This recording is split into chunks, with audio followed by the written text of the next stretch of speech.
Akhir-akhir ini ditemukan bangkai sapi dan kambing yang terjangkit penyakit mulut dan kuku yang dibuang ke sungai di Provinsi Jawa Timur. Misalnya ditemukan di Kabupaten Lumajang dan juga Ponorogo. Ya, sementara di Provinsi Jawa Tengah misalnya ditemukan di Kabupaten Semarang. Warga sekitar pun bisa menghirup aroma tidak sedap. Lantas bagaimana dengan dampak lainnya terhadap kesehatan lingkungan dan masyarakat serta hewan lain?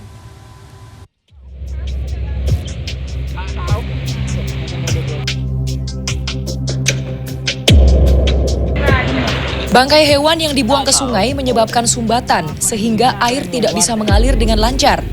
Hal ini mengakibatkan kandungan oksigen di air berkurang sehingga hewan lain yang hidup di dalamnya akan mabuk atau mati. Bangkai hewan mengandung mikroorganisme seperti bakteri, virus, dan jamur. Jika terbawa aliran dan air dikonsumsi hewan ternak berkuku belah lain, masih ada sisa virus yang berisiko menular. Baku mutu lingkungan hidup juga berkurang jika air dikonsumsi atau digunakan manusia. Tikus atau lalat yang hinggap di bangkai bisa menjadi media penularan ke hewan lain yang sehat. Bahkan bisa juga vektor tikus, lalat, nyamuk, dan kecoak membawa penyakit ke permukiman warga.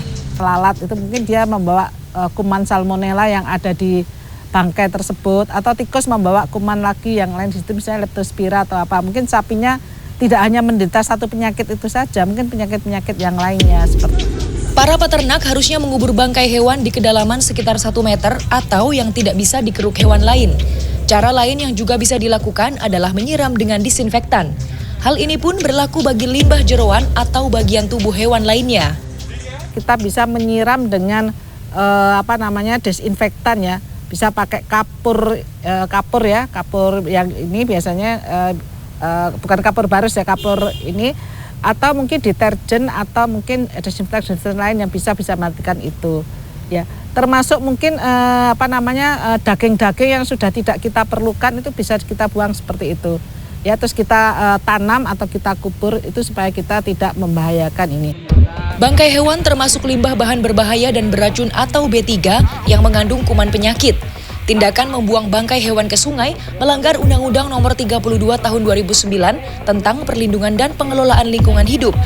Pengajar Hukum Lingkungan Universitas Airlangga, Suparto Wijoyo, mendesak aparat penegak hukum untuk melakukan penyidikan terkait kejadian ini. Tapi enforcement itu juga contoh, maksud saya.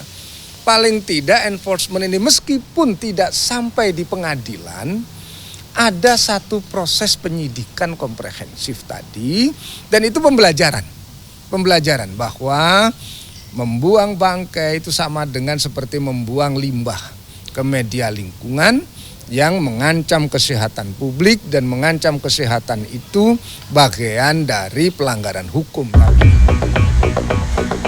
Tim Liputan CNN Indonesia, Surabaya, Jawa Timur.